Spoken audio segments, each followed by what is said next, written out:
I saw a news item in the newspaper the other day about the government of Kerala planning an education park, an education and research park.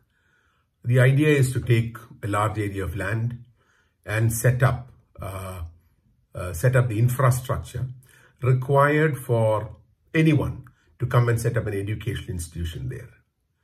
The note which I saw says that they can come and set up, they can charge the fee they want, they can allow foreign students to come in, they can allow Indian students to come in, and that they can charge the fee that they want, and they can award their own degrees.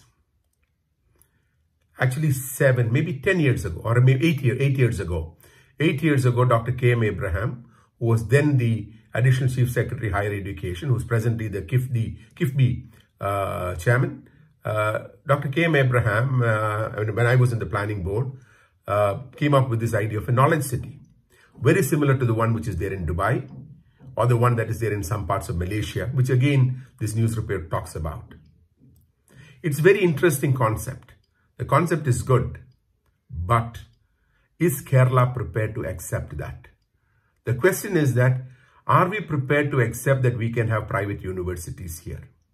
So the government cannot say, yes, you come and set up, but then, your degree, you do your own. We are not bothered, because it is legally required that if somebody operates in a particular geography and has to give a degree from that geography, they need to get the approval of the government in place, unless the government has a specific law which allows that to happen.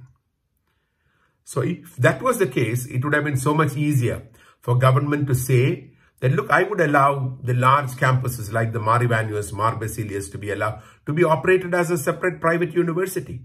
Or I would allow the Rajagiri institutions to be a separate private university. Or I would allow the MES institutions to be a private university. Or the NSS institutions to be a private university. Okay? Or I will allow somebody new to come in. And if they have a basic 10 acres of land and they do a certain level of courses, I will allow them to do that. But I will have an accreditation process which will which will actually accredit these institutions and tell at what level they are, so that the people who go there know about it.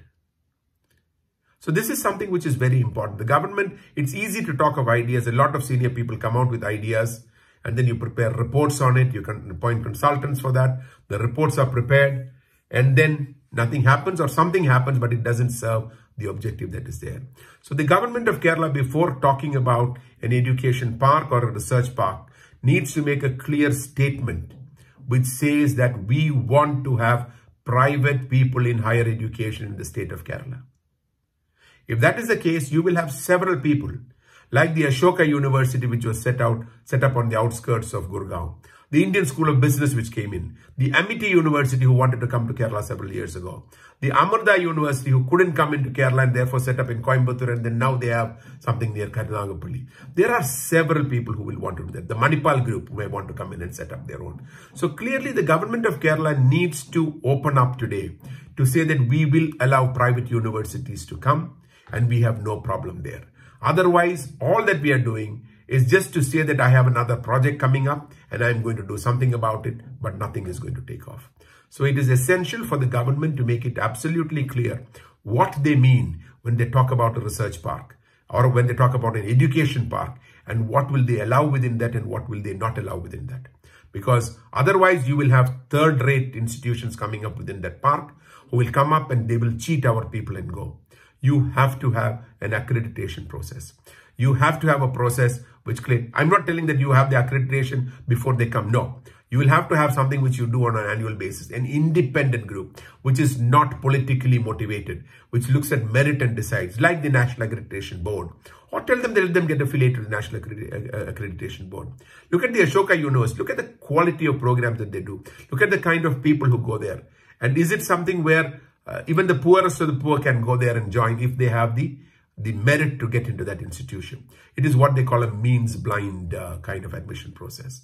So I think let the government of Kerala first make it clear whether they are open to the private universities coming or not. I have another post coming up in the within a day on how there is a backdoor entry that has been allowed for a private university to come into the state. The government doesn't talk about it, but it's advertised all over. Thank you.